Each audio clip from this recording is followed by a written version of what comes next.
시청자 여러분 안녕하십니까? VOA 뉴스입니다. 미국 재무부가 유엔과 미국의 대북 제재를 위반한 혐의로 러시아의 기업 2곳과 선박 6척을 제재 대상에 추가했습니다.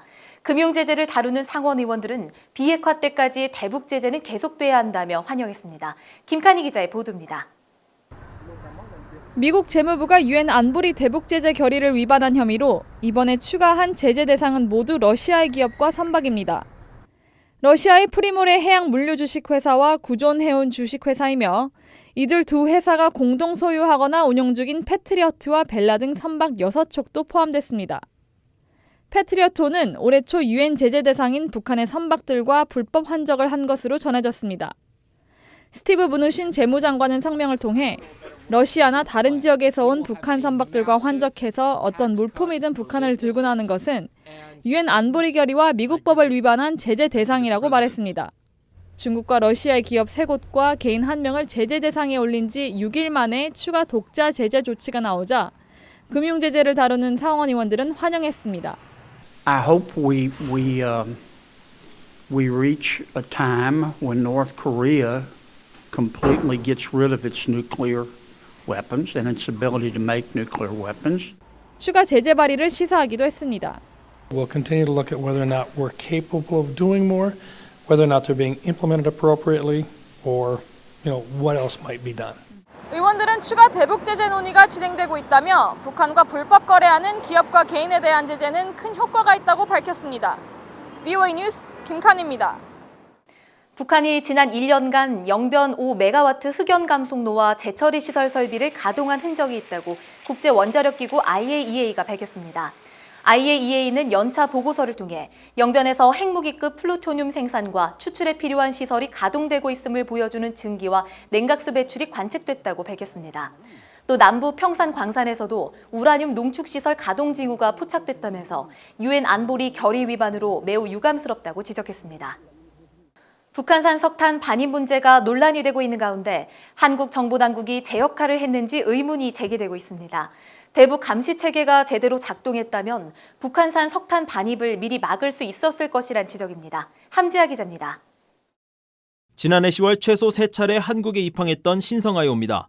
지난해 7월과 8월에는 북한 남포에 기항했었습니다. 북한에 기항한 선박의 한국 입항 금지라는 한국의 독자 제재에 따라 신성아이오는 특별 관리돼야 했지만 이 선박은 지난해 10월 인천과 부산, 포항에 입항 기록을 남겼습니다. 한국 국가정보원 출신으로 참여정부 시절 청와대 국가안전보장회의 정보관리실장이었던 김정봉 유언대 석좌 교수는 국정원에는 북한 기항 선박을 감시하는 체계가 있다고 밝혔습니다. 무기 수출을 할 수도 있고 또 테러범을 또 보낼 수도 있고 하기 때문에 그건 면밀히 추적이 됩니다. 하지만 신성아이에 대해서는 추적과 감시가 제대로 안 돼 대북 감시 시스템에 어떤 문제가 있었는지 의문입니다. 보고를 안 할 수도 있고 또 보고했는데도 이제 묵살될 수도 있고 하는 그런 측면이 좀 있을 수 있다 생각이 됩니다. 한국 국회 정보위원회 이학재 위원장은 이번 사안을 위원회 차원에서 더 조사할 것이라고 VOA에 밝혔습니다. 석탄이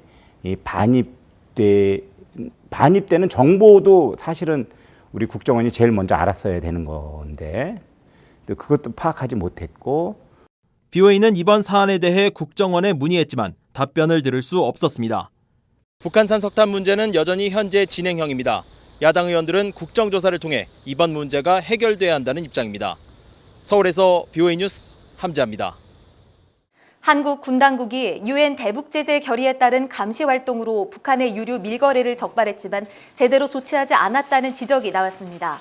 한국 국회 국방위 전체 회의에서 백승주 의원은 미국, 일본 등의 요구로 한국군이 지난해 11월부터 해상 감시 작전을 벌였으며 10여 차례 북한의 해상 유류 밀거래가 적발돼 국방장관에 보고됐다고 주장했습니다. 이에 대해 송영무 한국 국방부 장관은 감시 작전은 시행되고 있다면서도 관련국 합의에 따라 공개할 수 없다는 입장을 밝혔습니다. 1959년부터 25년가량 이뤄진 북송 사업으로 북한에 갔다가 탈북한 일본인 5명이 북한을 상대로 손해배상 소송을 제기했습니다. 이들 5명은 지상 낙원이라는 꿰매소가 북송된 뒤 인권을 억압당했다며 북한을 상대로 5억엔, 미화 450만 달러의 손해배상 소송을 냈다고 일본 언론이 보도했습니다. VOA 뉴스 마칩니다. 시청해주신 여러분 고맙습니다.